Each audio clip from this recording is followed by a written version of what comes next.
মানুষের রক্তের দাম বেশি নাকি হীরের দাম বেশি? এই প্রশ্নটির উত্তর এই মুভিটি থেকে পেয়ে যাবে। একজন হীরের খনি শ্রমিক একদিন একটা গোলাপি রঙের বড় আকারের হীরে পেয়ে যায়। এই শ্রমিকটি কি এই হীরেটা নিয়ে পালাতে পেরেছিল? যদি জানতে চাও তাহলে পুরো মুভিটির সম্পূর্ণ এক্সপ্লেনেশন শোনো। হ্যালো বন্ধুরা, কেমন আছো সবাই? তোমাদের জন্য নিয়ে এসেছি একটি অসাধারণ অস্কার জয়ী মুভিটার নাম হলো ব্লাড ডায়মন্ড। মুভিটার নাম কেন ব্লাড ডায়মন্ড রাখা হয়েছে তা তোমরা মুভির শেষে বুঝতে পারবে। এই মুভিটি অস্কার ছাড়াও আরও বেশ কয়েকটি অ্যাওয়ার্ড জিতেছে। মুভিটার IMDb রেটিং হচ্ছে 10-এ 8। তো বন্ধুরা, বুঝতেই পারছো মুভিটা কতটা অসাধারণ একটা মুভি।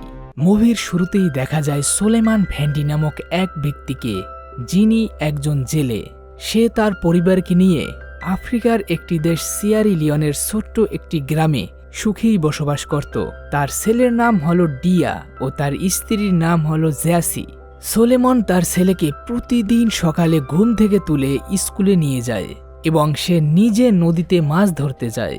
আর সোলেমন ও তার ছেলে যখন বাড়ি ফিরছিল তখন তার ছেলে বলে, জানো বাবা, আজ আমাদের টিচার বলেছে আমাদের দেশের যুদ্ধ নাকি আর কিছুদিনের মধ্যেই শেষ হয়ে যাবে আর আমরা স্বাধীন হয়ে যাব। এরই মধ্যে সুলেমান দেখতে পায় সিয়েরা লিওনের বিদ্রোহী গ্রুপের সন্ত্রাসীরা তাদের গ্রামকে ধ্বংস করে দিতে আসছে। এই দৃশ্য দেখে সুলেমান তার ছেলেকে নিয়ে গ্রামের দিকে দৌড় দেয়। দেখতে দেখতেই সন্ত্রাসীরা গাড়ি থেকে নেমে গ্রামের সাধারণ নিরীহ লোকজনকে নির্বিচারে গুলি করে মারতে থাকে। এদিকে সুলেমান তার ছেলেকে একটি নৌকোর পাশে রেখে সে তার ঘরের দিকে দৌড় দেয় এবং সে তার ঘরের পিছনের দিকের বেড়া ভেঙে ঘরের ভিতর প্রবেশ করে। ঘরের ভিতর তার স্ত্রী জ্যাসি বেশ ভীত অবস্থায় ছিল, কারণ বাহিরে গ্রামের নিরীহ লোকজনকে সন্ত্রাসীরা গুলি করে মারছে। তখন সুলেমান তার ছোট্ট মেয়েকে কোলে নিয়ে ও তার স্ত্রীকে সাথে নিয়ে সন্ত্রাসীদের হাত থেকে পালানোর জন্য দৌড় দেয়, কিন্তু সন্ত্রাসীরা এসে তাকে ধরে ফেলে। ততক্ষণে সেখানে তার ছেলে ডিয়াও চলে আসে। সুলেমান নিজেকে বাঁচাতে না পেরে তার স্ত্রী ও ছেলেকে সেখান থেকে দ্রুত দৌড়ে পালাতে বলে। সুলেমানের ছেলে ডিয়া ও তার স্ত্রী জ্যাসি সুলেমানের ছোট্ট মেয়েটিকে নিয়ে অনিচ্ছা সত্ত্বেও কাঁদতে কাঁদতে সেখান থেকে চলে যেতে বাধ্য হয়। এরপর দেখা যায় এই মহাশয়ের নাম হলো ক্যাপ্টেন পয়জন। সে জানায়, আমরা হলাম RUF এর সদস্য, অর্থাৎ রেভলিউশনারি ইউনাইটেড ফ্রন্টের সদস্য। আসলে এই RUF তখনকার সময় সিয়েরা লিওন দেশটির মধ্যে গৃহযুদ্ধ সৃষ্টির একটি অন্যতম বিদ্রোহী গ্রুপ। ক্যাপ্টেন পয়জন গ্রামের যুবকদের হাত কাটার নির্দেশ দেয় এবং সে তাদেরকে উদ্দেশ্য করে বলে, তোদের কাছ থেকে তো সরকার শুধু ভোট চায়, তাই না? আমি তোদের হাত কেটে নেব, ফলে হাতও থাকবে না আর তোরা ভোটও দিতে পারবি না। এই বলে তারা একজন যুবকের হাত কেটে ফেলে।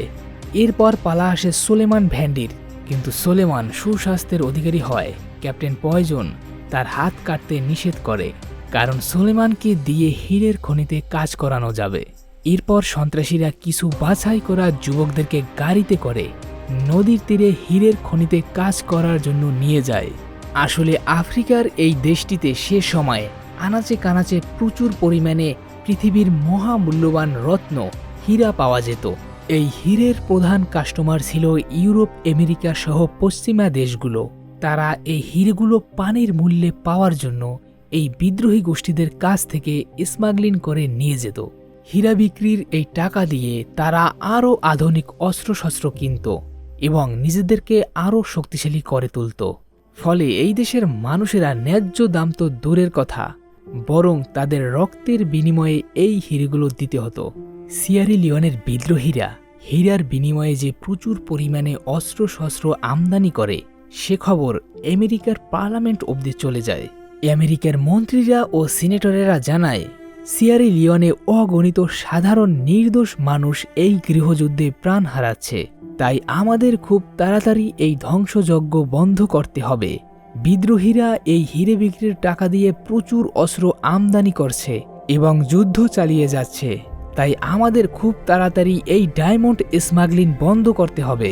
যদিও আমাদের মার্কেটের 15% ডায়মন্ডই সেখান থেকে আসে এবং $multi-million ইনকাম হয় এবং $100 মিলিয়ন অস্ত্র রপ্তানি হয়, এই আলোচনা সভায় তারা দুজন ডায়মন্ড ব্যবসায়ীকেও আমন্ত্রণ জানায়, যার মধ্যে একজনের নাম হলো মিস্টার ভ্যান্ডিকপ ও অন্যজনের নাম হলো মিস্টার সিমন্স। অন্যদিকে দেখা যায় হীরের খনিতে এই লোকটি একটি হীরে পেয়ে তার মুখের ভিতর লুকিয়ে ফেলে, কিন্তু বিষয়টি ক্যাপ্টেন পয়জন দেখে ফেলায়। এই অপরাধের কারণে লোকটিকে সবার সামনেই গুলি করে মেরে ফেলে। এই ঘটনা দেখে সুলেমান ভ্যান্ডি সহ সেখানে থাকা সকল লোক ভয় পেয়ে যায়। এর পরের সিনে দেখা যায় একটি বিদ্রোহী ক্যাম্পের সামনে ছোট্ট একটি প্লেন ল্যান্ড করছে। প্লেন থেকে নেমে আসে একজন আর্মস ডিলার ও ডায়মন্ড স্মাগলার, যার নাম হলো আর্চার। এই আর্চারই বিদ্রোহী গ্রুপকে হীরের বিনিময়ে অস্ত্র ও টাকা পয়সা সাপ্লাই দেয়। আর্চার এখানে বিদ্রোহী সন্ত্রাসী কমান্ডার জিরোর সাথে দেখা করে।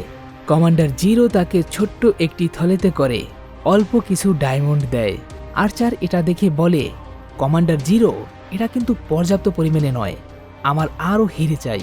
কমান্ডার জিরো বলে, এটাই তোমার জন্য পর্যাপ্ত, তুমি আর হিরে পাবে না। আর্চার বলে, আচ্ছা ঠিক আছে, তোমাদের সাথে যে নতুন অস্ত্র দেওয়ার চুক্তি হয়েছিল তা আমি বন্ধ করে দেব।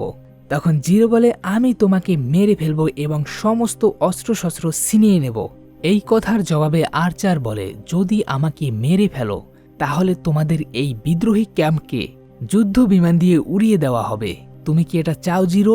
কমান্ডার জিরো এই কথা শুনে কিছুটা দমে যায়। কমান্ডার জিরো মিষ্টি সুরে বলে, একটু অপেক্ষা করো বন্ধু। এই বলে সে আর্চারের হাতে আরও বেশ কিছু হিরে দেয়। আর্চার হিরেগুলো দেখে বেশ খুশি হয়ে যায় এবং সেখান থেকে চলে যায়। এরপর আর্চার এই হিরেগুলো নিয়ে সিয়েরা লিওনের বিস্তীর্ণ পাহাড়ের উপর দিয়ে কিছু মেষ ও কয়েকজন মেষ পালককে সাথে নিয়ে যাত্রা শুরু করে বর্ডারের দিকে। কিন্তু বর্ডার ক্রস করে লাইবেরিয়ায় প্রবেশ করার আগেই সিয়েরা লিওনের বর্ডার গার্ডরা তাকে ধরে ফেলে এবং জিজ্ঞাসাবাদ শুরু করে। আর্চার নিজেকে একজন ন্যাশনাল জিওগ্রাফির কর্মী হিসেবে পরিচয় দেয়, কিন্তু বর্ডার গার্ডরা তাকে বিশ্বাস করে না।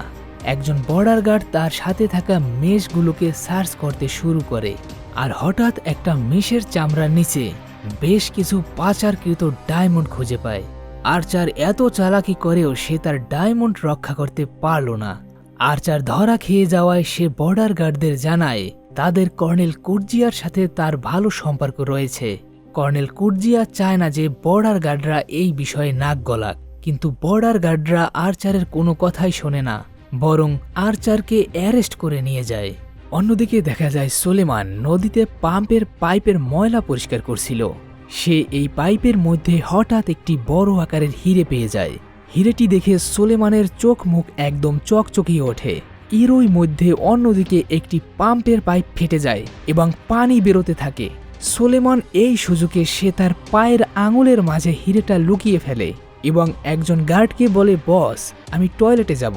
সে তাকে অনুমতি দিলে সে নদীর তীরে জঙ্গলের দিকে যেতে শুরু করে, কিন্তু পাগলা ক্যাপ্টেন পয়জন তার পথ আটকে দাঁড়ায় এবং সুলেমানকে ভালো করে সার্চ করে, কিন্তু সুলেমানের কাছে কোনো ডায়মন্ড না পেয়ে তাকে টয়লেটে যেতে অনুমতি দেয়। সুলেমান জঙ্গলের কিছুটা ভিতরে গিয়েই হিরেটি বের করে ভালো করে দেখতে থাকে এবং হিরেটিকে এক টুকরো কাপড়ে পেঁচিয়ে মাটি খুঁড়তে থাকে, কিন্তু হঠাৎ সে টের পায় তার পেছনে কেউ তার দিকে বন্দুক তাক করেছে। সে পিছনে ঘুরতেই ক্যাপ্টেন পয়জনকে দেখতে পায়। ক্যাপ্টেন পয়জন সুলেমানকে বলে, হিরেটা আমাকে দিয়ে দে। এরই মধ্যে সেখানে সিয়েরা লিওনের আর্মিরা অ্যাটাক করে বসে, আর একটা বোমা এসে পড়লে ক্যাপ্টেন পয়জন আহত হয়ে মাটিতে লুটিয়ে পড়ে। সুলেমান অল্পের জন্য বেঁচে গিয়ে ক্যাপ্টেন পয়জনের কাছ থেকে মাসিটি নিয়ে জঙ্গলের দিকে দৌড় দেয়। সেখান থেকে কিছুটা দূরে গিয়ে হিরেটি দ্রুত লুকিয়ে ফেলে মাটির নিচে। হিরেটি লুকোনোর পরপরই সেখানে আর্মিরা চলে আসে। সুলেমান নিজেকে একজন শ্রমিক হিসেবে পরিচয় দিলে আর্মিরা তাকে না মেরে বিদ্রোহীদের সাথে গ্রেপ্তার করে সিয়েরা লিওনের একটি জেলে নিয়ে যায়। এই জেলে আর্চারও বন্দী ছিল। কিছুক্ষণ পর দেখা যায় ক্যাপ্টেন পয়জন একটি স্ট্রেচারে করে শুয়ে আসছে। বোমার আঘাতে সে তার একটি চোখ হারায়। ক্যাপ্টেন পয়জন সুলেমানকে দেখে তার কাছে জানতে চায় সে সেই পিঙ্ক কালারের ডায়মন্ডটি কি করেছে। তখন সুলেমান জবাবে বলে, আমি কোনো ডায়মন্ড পাইনি। পয়জন এই কথা শুনে বলে, তুই একটা মিথ্যেবাদী। আমি আমার নিজের চোখে দেখেছি, এত বড় ডায়মন্ড আমি আমার জীবনে দেখিনি। সে তার হাতের ইশারায় দেখায় ডায়মন্ডটি ঠিক এত বড় ছিল। পয়জন সেখানে থাকা সকলকে উদ্দেশ্য করে বলে, যে আমাকে সোলেমনের কাছ থেকে এই ডায়মন্ডটি উদ্ধার করে দেবে তাকে আমি $1000 দেব। এই সব ঘটনাই পাশের ছেলে থাকা আরসার লক্ষ্য করছিল। সোলেমন এই কথা শুনে বেশ রেগে যায় এবং সে তার জামা কাপড় খুলে ফেলে এবং বলে, কোথায় ডায়মন্ড বল, কোথায় ডায়মন্ড? তোর জন্য আমি আমার পুরো ফ্যামিলিকে হারিয়ে ফেলেছি। অন্যদিকে এই ঘটনা আর্চার দেখে বুঝে ফেলে সোলেমানের কাছে নিশ্চয়ই হিরে আছে। আর্চার জেল থেকে মুক্তি পেয়ে সে তার বন্ধুকে বলে, সে যেভাবেই হোক না কেন সে যেন সুলেমানকে ছাড়িয়ে নেয়, কারণ তার কাছে আছে পৃথিবীর সব থেকে দামি হীরের সন্ধান, আর এই সুযোগ হাতছাড়া করা যাবে না।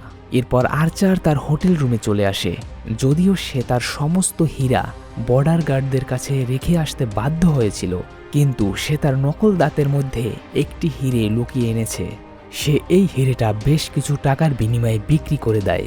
অন্যদিকে আর্চারের বন্ধু সুলেমানকে জেল থেকে ছাড়িয়ে তার হাতে কিছু টাকা দিয়ে বলে, এটা তোমার বন্ধু তোমাকে দিয়েছে। এরপর আর্চার যখন একটি বিচে ড্রিঙ্কিং করতে যায় তখন তার সাথে পরিচয় হয় একজন আমেরিকান সাংবাদিকের সাথে, যার নাম হলো ম্যাডি ব্রাউন। নিজেদের মধ্যে পরিচয় বিনিময়ের সময় আর্চার জানায় সে রোডেশিয়ার নাগরিক, অর্থাৎ সে বর্তমান জিম্বাবুয়ের নাগরিক। তখন ম্যাডি জানায়, আমি তোমার সম্পর্কে আগেই জানি, কারণ তোমার স্মাগলিংয়ের ঘটনা আগেই পত্রিকায় ছাপা হয়েছে। ম্যাডি এটাও বলে, গত কয়েক বছরে লাইবেরিয়া মিলিয়ন মিলিয়ন ডলারের ডায়মন্ড রপ্তানি করে আসছে, যেখানে লাইবেরিয়াতে কোনো ডায়মন্ডই পাওয়া যায় না। অন্যদিকে তার পাশের দেশ সিয়েরা-লিওনে প্রচুর পরিমাণে ডায়মন্ড পাওয়া সত্ত্বেও সিয়েরা-লিওন লিগ্যালি ডায়মন্ড এক্সপোর্ট করতে পারছে না। ম্যাডির ধারণা আর্চার লাইবেরিয়াতে ডায়মন্ড স্মাগলিং করে এবং সে এই স্মাগলিং চক্রের আদ্যপান্ত সবকিছুই জানে। তাই ম্যাডি আর্চারের কাছে টেলিভিশন স্টোরির জন্য স্মাগলিংয়ের সমস্ত তথ্য জানতে চায়, কিন্তু আর্চার তার কোনো কথা না শুনে সেখান থেকে কেটে পড়ে। এরপর দেখা যায় সুলেমান তার পরিবারকে বিভিন্ন রিফিউজি ক্যাম্পে পাগলের মতো খুঁজতেছে, কিন্তু কোথাও তাদের পাওয়া যাচ্ছে না। অন্যদিকে দেখা যায় বিদ্রোহী গোষ্ঠীরা সুলেমানের বড় ছেলে দিয়াকে ধরে নিয়ে যাচ্ছে। সুলেমানের স্ত্রী শত চেষ্টা করেও সে তার ছেলেকে বাঁচাতে পারল না। ওদিকে আর্চার চলে যায় তার বস কর্নেল কুজ্জিয়ার সাথে দেখা করতে। কর্নেল আর্চারকে বলে, জানো আর্চার, সিয়েরা-লিওনের সরকার আমাদের কাছ থেকে সাহায্য চেয়েছে বিদ্রোহীদের বিরুদ্ধে যুদ্ধ করার জন্য। আর্চারের কাছে এই বিষয়টি ফানি লাগে, কারণ তারা নিজেরাই বিদ্রোহীদেরকে অস্ত্র এবং টাকা দিয়ে সাহায্য করে। কর্নেল বলে, আর্চার, আমি তোমাকে দীর্ঘদিন ট্রেনিং দিয়ে একজন ভালো সোলজারে পরিণত করেছি। তোমার সাথে আমার খুব ভালো সম্পর্ক, কিন্তু মশাই, তুমি আমাকে তোমার কাছে থাকা সেই পিঙ্ক কালারের হিরেটার কথাই তো জানালে না। আর্চার বলে, স্যার, আমার কাছে যদি হিরেটা থাকতো তাহলে আমি কি এই আফ্রিকা মহাদেশে পড়ে থাকতাম? কবেই চলে যেতাম। কর্নেল বলে, যে কোনো মূল্যে আমার ওই হিরেটা চাই। তুমি আমাকে ওই হিরেটা এনে দিবে। যত প্রকার সাহায্য চাই আমি তোমাকে সাহায্য করব।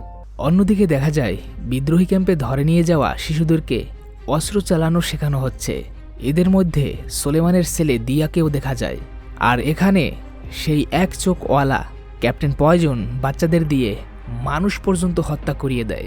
সেই সাথে বিভিন্ন ড্রাগস ও খারাপ কাজের সাথে যুক্ত করে এই কোমলমতি শিশুদেরকে তৈরি করে এক একটি মনস্টারে।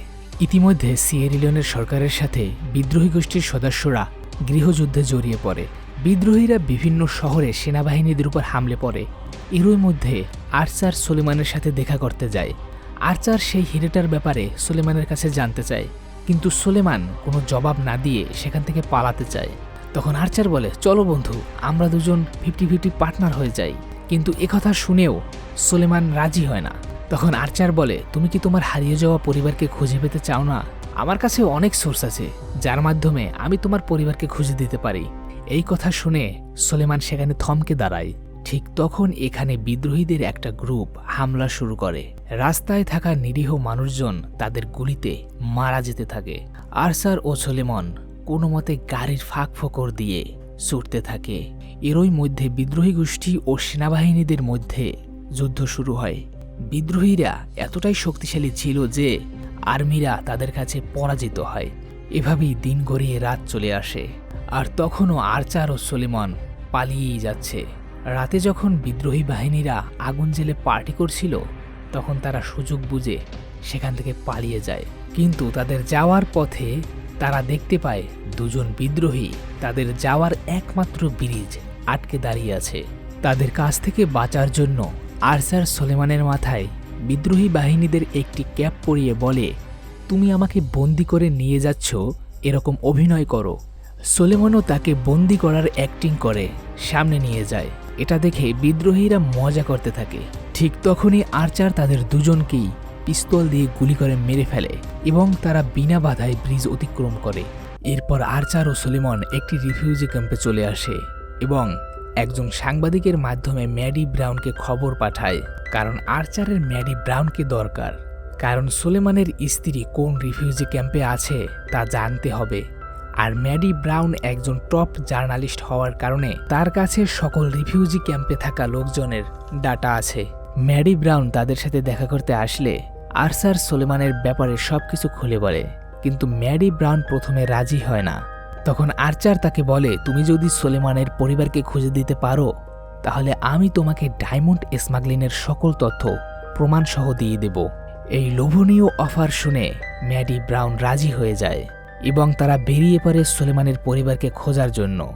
অবশেষে তারা সেই কাঙ্ক্ষিত রিফিউজি ক্যাম্পে পৌঁছে যায় এবং অনেক খোঁজাখুঁজির পর সোলেমান নিজেই তার পরিবারকে খুঁজে পায়। সোলেমান তার স্ত্রীকে দেখে সে সেখানেই কেঁদে ফেলে এবং তার স্ত্রীও কাঁদতে থাকে। সোলেমানের হঠাৎ মনে পড়ে তার ছেলে ডিয়ার কথা।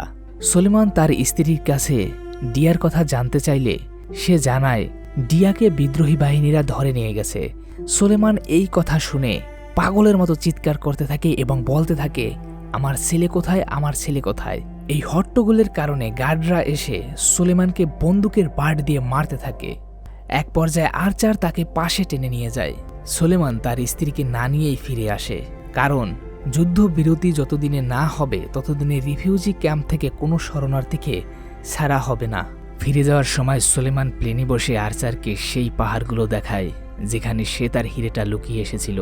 ম্যাডি ব্রাউন তখনও এই হিরের বিষয়টা জানত না। সে এই প্রথম সোলেমানের মুখ থেকে বিষয়টা জানতে পারে। ফিরে যাওয়ার পর আর্চার হিরের সন্ধানে যাওয়ার জন্য ম্যাপ তৈরি করে এবং প্ল্যান তৈরি করে, কিন্তু হিরের সন্ধানে যাওয়ার আগে আর্চারের বেশ কিছু প্রয়োজনীয় ডকুমেন্ট ও জিনিসপত্র প্রয়োজন, যা কর্নেল কুজ্জিয়ার আস্তানা থেকে আনতে হবে। আর্চার নিজেকে একজন জার্নালিস্ট এবং সোলেমানকে ক্যামেরাম্যান সাজিয়ে সেদিকে যাত্রা শুরু করতে চায়, কিন্তু ম্যাডি ব্রাউন আর সাহায্য করতে রাজি হয় না, কারণ সোলেমানের এই দুঃখ ভরা স্টোরিটি প্রকাশিত হলেও এই খবরটা বেশি প্রাধান্য পাবে না, কারণ মানুষ চাই এমন একটা নিউজ যেটা চারদিকে শোরগোল ফেলে দেবে। আর্চার তখন বলে সে কিভাবে হীরাগুলো পাচার করত এবং লাইবেরিয়ায় সেই হিরোগুলো কিভাবে বাজারজাত করা হতো। এও জানায় ডায়মন্ডগুলো কিভাবে আন্ডারগ্রাউন্ড করা হতো এবং মার্কেটে কৃত্রিম হীরার সংকট সৃষ্টি করে হীরার দাম বৃদ্ধি করা হতো। আর্চার মেডিকে প্রমাণ হিসাবে একটি নোটবুক দেয় যেখানে বিভিন্ন স্মাগলারের ব্যাংক অ্যাকাউন্ট এবং অন্যান্য তথ্য আছে। তবে সে একটা শর্ত দেয়, যতক্ষণ না তারা এই হীরাটা উদ্ধার করতে পারবে ততক্ষণ ম্যাডি এই নিউজটা প্রকাশ করতে পারবে না। এরপর ম্যাডি তাদের সাথে যাওয়ার জন্য রাজি হয়ে যায়। পরের দিন সকালে আর্চার একজন জার্নালিস্ট এবং সোলেমানকে ক্যামেরাম্যান সাজিয়ে গাড়িতে উঠে রওনা শুরু করে, কিন্তু কিছু দূর যাওয়ার পরেই তারা রাস্তার পাশে কিছু গাড়ি উল্টে থাকতে দেখতে পায় এবং তার পাশে বেশ কিছু লাশও পড়ে থাকতে দেখা যায়। সাংবাদিকরা দ্রুত গাড়ি থেকে নেমে তারা ক্যামেরা বের করে ছবি ও ভিডিও নিতে শুরু করে। এরই মধ্যে সোলেমান একটি আহত শিশুকে তার কোলে তুলে নেয়, কারণ এই শিশুটিকে দেখে সোলেমানের তার ছেলে দিয়ার কথা মনে পড়ে যায়। এরই মধ্যে হঠাৎ করে সন্ত্রাসীরা তাদেরকে লক্ষ্য করে গুলি ছুটতে থাকে। সবাই প্রাণ বাঁচিয়ে যে যার মতো গাড়িতে উঠে আবার রওনা শুরু করে, কিন্তু সন্ত্রাসীরা তাদের পিছু ছাড়ে না। কিছু দূর যাওয়ার পরেই আবার সন্ত্রাসীরা তাদেরকে লক্ষ্য করে গুলি ছুটতে থাকে। গুলি করে তারা গাড়ির ভিতর বেশ কিছু সাংবাদিককে হত্যা করে। এরই মধ্যে হঠাৎ করে একটা গুলি এসে আর্চারদের গাড়ির ড্রাইভারের মাথায় লাগে এবং আর্চার তাকে ফেলে দিয়ে নিজেই গাড়িটি ড্রাইভ করতে শুরু করে। এরপর আর্চার কোনো পথ দেখতে না পেয়ে সে জঙ্গলের ভিতর সজোরে গাড়ি চালিয়ে যায় এবং একটা পর্যায়ে তাদের গাড়ি এক জায়গায় থেমে যায়। এরপর তারা গাড়ি থেকে নেমে জঙ্গলের ভেতর দিয়ে হাঁটতে থাকে। হঠাৎ করে তাদের উপর মিলিশিয়াদের একটি দল আক্রমণ করতে চায়, কিন্তু সোলেমান তাদেরকে নিজের ভাষায় বোঝালে এবং ম্যাডি তাদেরকে ছবি তুলে দেওয়ার লোভ দেখিয়ে তাদের কাছ থেকে কোনো মতে প্রাণে বেঁচে যায়। মিলিশিয়ারা আর্চারদেরকে নিয়ে তাদের গ্রামে যায় এবং তাদের সর্দারের সাথে পরিচয় করিয়ে দেয়, যার নাম বেঞ্জামিন ক্যাপায়ন। লোকটা বেশ ভালো ও ফ্রেন্ডলি মানুষ। সে এখানে বিদ্রোহীদের ধরে নিয়ে যাওয়া কিশোরদেরকে এনে আবার স্বাভাবিক জীবনে ফিরিয়ে আনার চেষ্টা করে এবং তাদেরকে পড়াশোনা করায়। রাতে আর্চার ও ম্যাডি তাদের জীবনের কিছু ঘটনা একে অপরের সাথে শেয়ার করে এবং দুজনে একে অপরের মায়ায় পড়ে যায়, অর্থাৎ কুছকুছ হতাহে এই পর্যায়ে চলে যায়। পরের দিন সকালে বেঞ্জামিনের সাহায্যে একটি ভ্যানে চড়ে তারা যাত্রা শুরু করে কর্নেলের আস্তানার দিকে। কিন্তু পথে আবার দুজন ব্রেন ওয়াশ কিশোরের সাথে তাদের দেখা হয়ে যায়। বেঞ্জামিন আর্চারের নিষেধ সত্ত্বেও তাদেরকে বোঝাতে যায়, কিন্তু পরিণতি যা হওয়ার তাই হলো। একটি কিশোর সন্ত্রাসী বেঞ্জামিনের বুকে AK-47 দিয়ে গুলি মেরে দেয়। এখানে বাচ্চা দুটো মনে মনে বলছিল, শালা তুই কি আমাদের বোঝাবি, আমিই তোকে বোঝাচ্ছি। আর্চার দ্রুত গাড়িটা ড্রাইভ করে সেখান থেকে কর্নেলের ক্যাম্পে চলে যায় এবং বেঞ্জামিনের চিকিৎসার ব্যবস্থা করে। এরপর আর্চার কর্নেল কুজ্জিয়ার সাথে দেখা করে। কর্নেল তাকে ডায়মন্ড উদ্ধারের অপারেশনে যোগ দিতে বলে, কিন্তু আর্চার যেহেতু মনে মনে আগেই ভেবে নিয়েছিল যে এই ডায়মন্ডটা সে একাই আত্মসাৎ করবে, তাই সে সেখান থেকে কিছু না বলেই বেরিয়ে যায়। এরপর আর্চার মেডিকে অনুরোধ করে যাতে সে ক্যাম্পের গার্ডকে সে কিছুক্ষণ ইন্টারভিউ নেওয়ার ছলে বিজি রাখে, আর এই ফাঁকে সে তার প্রয়োজনীয় অস্ত্রশস্ত্র ও কিছু সাপ্লাই চুরি করতে পারে নিজেদের মিশনের জন্য। ম্যাডি আর্চারের সাথে এই মিশনে যুক্ত হতে চায়, কারণ ম্যাডি ইতিমধ্যে আর্চারের প্রেমে পড়ে গেছে। ম্যাডি চায় না আর্চারকে চিরতরে হারিয়ে ফেলতে। ম্যাডি তাকে এই মিশনে যেতে নিষেধ করে এবং সে তার সাথে যাওয়ার জন্য অনুরোধ করে, কিন্তু আর্চার হিরে পাওয়ার লোভ সামলাতে পারে না। সে বলে, আমি হিরেটা নিয়েই চলে আসব, তুমি চিন্তা করো না। ম্যাডি গার্ডকে ইন্টারভিউ নেওয়ার ছলে ভুজুং বাজুং দিতে থাকে, আর এই সুযোগে আর্চার তার প্রয়োজনীয় জিনিসপত্র চুরি করে। আর্চার বেরিয়ে আসলে ম্যাডি তাকে তার কন্ট্যাক্ট নাম্বার দেয় যাতে সে পরে যোগাযোগ করতে পারে। ম্যাডি সোলেমানকে তার পরিবারের জন্য শুভকামনা জানিয়ে প্রচণ্ড আবেগ নিয়ে সেখান থেকে বিদায় নেয়। এরপর ম্যাডিকে একজন আর্মি জিজ্ঞাসা করে আর্চার কোথায়। ম্যাডি বলে, আমি জানি না। তখন এই আর্মি দেখতে পায় আর্চার দৌড়ে পালাচ্ছে। তখন সে বুঝতে পারে আর্চার একাই এই হিরে আনতে যাচ্ছে। এরপর দেখা যায় আর্চার ও সোলেমান নদী, খাল, বিল, জঙ্গলের মধ্য দিয়ে তারা হীরার সন্ধানে এগিয়ে যাচ্ছে। দিন গড়িয়ে যখন রাত হয় তখন তারা বিদ্রোহীদের গাড়ি দেখতে পায় এবং তারা জঙ্গলে লুকিয়ে যায়। বিদ্রোহীদের গাড়িতে সোলেমান তার নিজের ছেলে দিয়াকেও দেখতে পায়। সোলেমান নিজেকে আর ধরে রাখতে না পেরে সে দিয়াকে জোরে ডাক দেয়। সাথে সাথে বিদ্রোহীরা গাড়ি থেকে নেমে তাদেরকে লক্ষ্য করে গুলি ছুটতে থাকে। আর্চার ও সোলেমান প্রাণপণে জঙ্গলের ভেতর দিয়ে এলোমেলো ছুটতে থাকে এবং এক পর্যায়ে তারা নিজেদেরকে কলাপাতা দিয়ে লুকিয়ে ফেলে এবং প্রাণে বেঁচে যায়। এর পরের দিন আর্চার সোলেমানের উপর প্রচণ্ড ক্ষেপে যায় এবং সে সোলেমানকে হুমকি দেয় যে যদি সে আবার এই ধরনের পাকনামি করে তাকে বিপদে ফেলে তাহলে সে তাকে মেরেই ফেলবে। এরপর তারা আবার নদীর দিকে যাত্রা শুরু করে। কিছু দূর যাওয়ার পর সোলেমান একজন পথচারীর কাছ থেকে বিদ্রোহীদের ক্যাম্পের ঠিকানা জেনে নেয়। কিছু দূর যাওয়ার পর আর্চার দেখতে পায় সোলেমান নদীর দিকে না গিয়ে সে বিদ্রোহী ক্যাম্পের দিকে যাচ্ছে। আর্চার সোলেমানকে বলে সে যেন আর্চারের সাথে নদীর দিকে যায়, কিন্তু সোলেমান বলে আমি আমার সন্তানকে এত কাছে পেয়েও তাকে ফেলে যাব না। আর্চার তাকে বোঝাতে থাকে, আরে ভাই, তোর ছেলে আর আগের মতো নেই, সে এখন একটি মনস্টারে পরিণত হয়েছে, ওর কথা তুই ভুলে যা। কিন্তু সোলেমান আর্চারের কথা না শুনলে তাদের দুজনের মধ্যে মারামারি লেগে যায়। এক পর্যায়ে আর্চার সোলেমানের দিকে তার পিস্তলটি তাক করে। তখন সোলেমান বলে, এমনিতেও আমি আমার সবকিছু হারিয়ে ফেলেছি, আর হারানোর কিছুই নেই। যে বাবা তার সন্তানকে রক্ষা করতে পারে না তার বেঁচে থাকার কোনো অধিকার নেই। এই কথা শুনে আর্চার কিছুটা নরম হয় এবং রাত পর্যন্ত তারা অপেক্ষা করবে। রাতে ক্যাম্পে গিয়ে দেখে আসবে সেখানে তার ছেলে দিয়া আছে কিনা। রাত গভীর হলে তারা দুজন ক্যাম্পের কাছে গিয়ে সোলেমানের ছেলেকে খুঁজতে থাকে, কিন্তু অনেক উকিঝুঁকি মেরেও সোলেমান তার ছেলেকে খুঁজে পায় না। পরের দিন সকালে তারা আবার সেই নদীর দিকে যাত্রা শুরু করে। তারা একটি পাহাড়ে উঠে সেখান থেকে নিচে একটি হীরের খনি দেখতে পায়, যা RUF এর বিদ্রোহীরা দখল করে আছে। সোলেমান আর্চারকে জানায় সে হিরেটা ওই ক্যাম্পের পাশ দিয়ে বয়ে যাওয়া নদীর পাশেই পুঁতে রেখেছে। খনিতে যেহেতু অনেক সন্ত্রাসীরা আছে তাই তারা দুজনে তাদের সাথে পেরে উঠবে না। তাই আর্চার স্যাটেলাইট ফোনের মাধ্যমে কর্নেলকে জানায় সে হীরার সন্ধান পেয়ে গেছে আর তার সাহায্য চাই। সে কর্নেলকে আর্মি ফোর্স পাঠানোর জন্য অনুরোধ করে। সোলেমান এই কথার বিরোধিতা করে। সে বলে এই ক্যাম্পে আমার ছেলে দিয়াও আছে। তখন আর্চার বলে, আরে তোমার ছেলে এখানে নেই, আজ রাতে এখানেই ঘাপটি মরে লুকিয়ে থাকতে হবে আমাদের, কারণ কর্নেলের আর্মি আসতে আসতে সকাল হয়ে যাবে। কিন্তু রাতের বেলায় যখন আর্চার একটু ঘুমিয়ে পড়েছিল তখন সুলেমান একাই বিদ্রোহী ক্যাম্পে ঢুকে পড়ে এবং সে তার ছেলেকে একটি টেবিলের উপর তাস খেলতে দেখে। এদিকে আর্চারের ঘুম ভাঙলে সে বুঝতে পারে সুলেমান একাই ক্যাম্পে ঢুকে গেছে। আর্চারও তার পিছু পিছু সেখানে যায় এবং সে প্রথমে একজন গার্ডকে চাকু দিয়ে হত্যা করে। ওদিকে সুলেমান তার ছেলে ডিয়াকে ডাকতে থাকে, কিন্তু ডিয়া তার বাবাকে চিনতে পারে না। সে বলে, তুমি আমার কেউ না, আমি তোমাকে চিনি না। এই অবস্থা দেখে সুলেমান একদম ভ্যাবাচাকা খেয়ে যায়। আসলে এই বাচ্চাদের এমনভাবে ব্রেইনওয়াশ করা হয়েছিল যে তাদের মধ্যে সকল মায়া আবেগ শেষ হয়ে গিয়েছিল। আর্চার এই বিষয়গুলো দূর থেকে দেখছিল, কিন্তু সে কিছুই করতে পারছিল না। এইখানে হট্টগোল হওয়ার কারণে বিদ্রোহীরা এসে সুলেমানকে বন্দি করে নিয়ে যায়। পরের দিন সকালে সুলেমানকে নিয়ে যাওয়া হয় ক্যাপ্টেন পয়জনের সামনে। ক্যাপ্টেন পয়জন তার কাছে হিরেটার সন্ধান চাইলে সুলেমান বলতে রাজি হয় না। তখন পয়জন তার স্ত্রীকে তার সামনে রেপ এবং তার সন্তানদেরকে তার সামনে হত্যা করার হুমকি দিলে সুলেমান তাকে হীরের সন্ধান দিতে রাজি হয়। ঠিক তখনই হঠাৎ করে কর্নেলের হেলিকপ্টার এসে হামলা শুরু করে দেয় এবং ভয়ানক গোলাগুলি ও তাণ্ডব শুরু হয়ে যায়।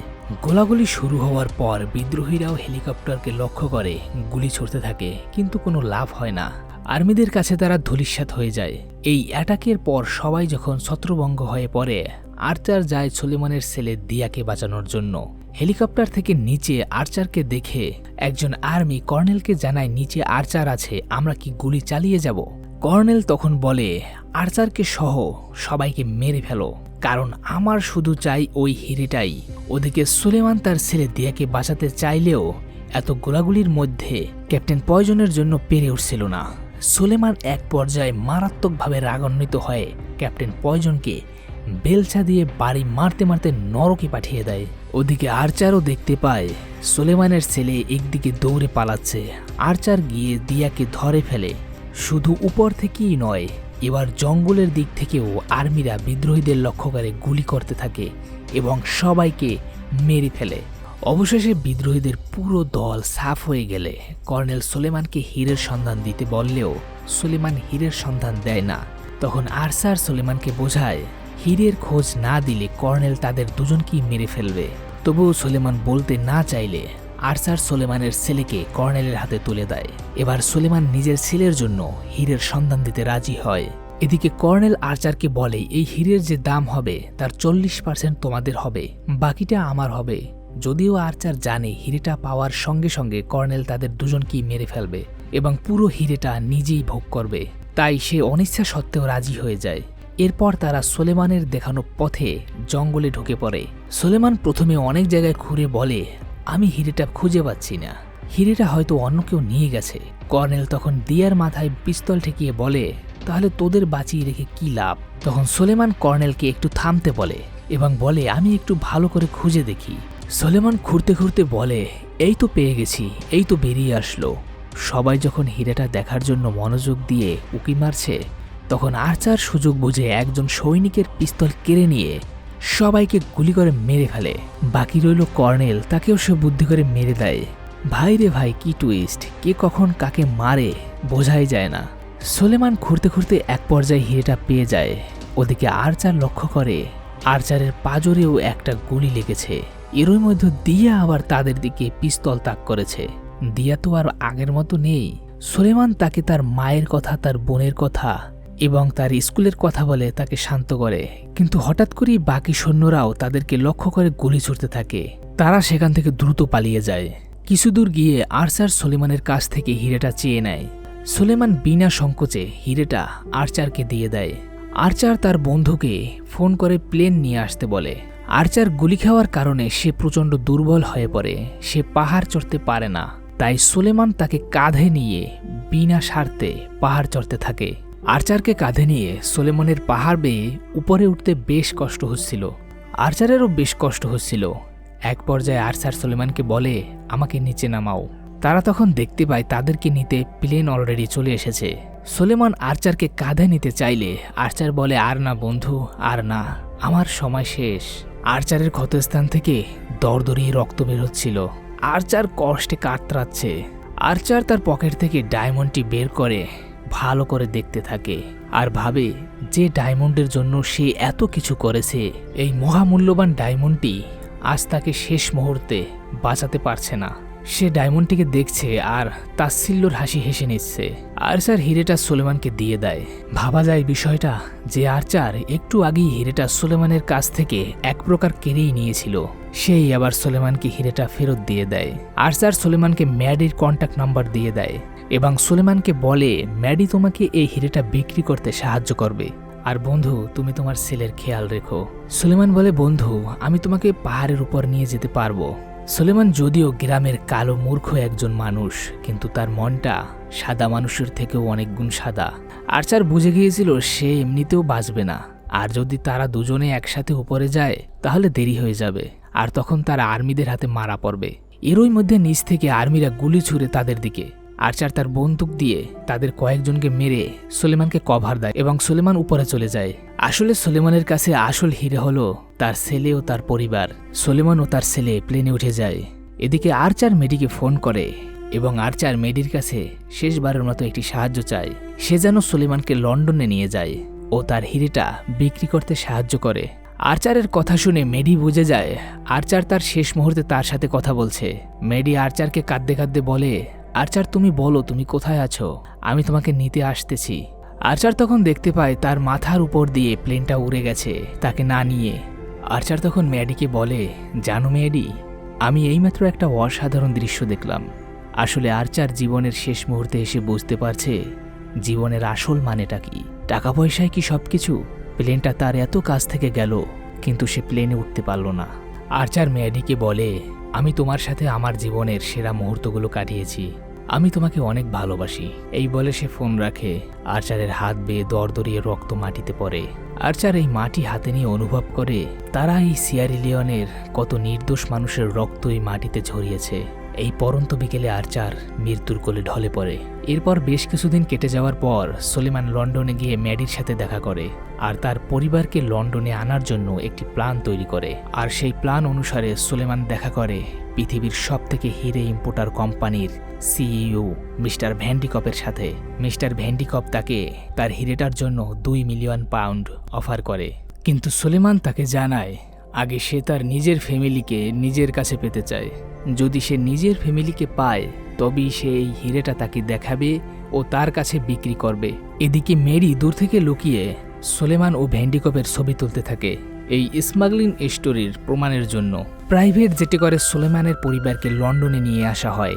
সুলেমান তার পরিবারের সাথে পুনরায় মিলিত হওয়ার পর আর টাকার ব্যাগ হাতে পাওয়ার পর সুলেমান মিস্টার ভ্যান্ডিকপকে হিরেটা দিয়ে দেয়। অন্যদিকে আড়াল থেকে মেডি এই সমস্ত ঘটনা ক্যামেরাবন্দি করে। এর কিছুদিন পর ম্যাডি ব্রাউন এই সমস্ত স্মাগলিংয়ের ঘটনা প্রমাণ সহ তার নিউজ পেপারে পাবলিশ করে দেয়। এই খবরটা প্রকাশিত হওয়ার সাথে সাথে সারা দুনিয়ায় হইচই পড়ে যায় আর সবাই জানতে পারে তাদের ব্যবহৃত দামি হীরের জন্য গরিব দেশের মানুষগুলো কত রক্ত আর কত প্রাণ বিলিয়ে দিয়েছে। অন্যদিকে সুলেমান ভ্যান্ডি এই স্টোরিটি প্রকাশের পর একজন হিরো হিসেবে পরিচিতি পায় এবং তাকে লন্ডন কংগ্রেসে স্পিচ দেওয়ার জন্য ইনভাইট করা হয়। সুলেমান ভ্যান্ডি তার পরিবারকে ফিরে পায়। সেই ইউরোপিয়ানদের কাছে আফ্রিকা মহাদেশের একজন হিরো হিসেবে পরিচিতি পায়। সম্পূর্ণ মুভিটা বিশ্লেষণ করলে বোঝা যায় বাস্তবিক অর্থে সুলেমানের এই হিরেটার প্রতি কোনো লোভই ছিল না, তার লোভ ছিল তার পরিবারকে ফিরে পাবার। এই মুভিটার গল্প থেকে এই শিক্ষা নেওয়া যায় যে আসলে মানুষের জীবনের মূল্যের কাছে মহামূল্যবান হীরের মূল্য ফিকে হয়ে যায়। আর আমার প্রিয় অডিয়েন্স, এই মুভিটার এক্সপ্লেনেশন কেমন লাগলো অবশ্যই কমেন্ট করে জানাবেন। আর ভালো লাগলে মুভিটা অবশ্যই একটি লাইক দিবেন ও চ্যানেলটি সাবস্ক্রাইব করে পাশে থাকবেন।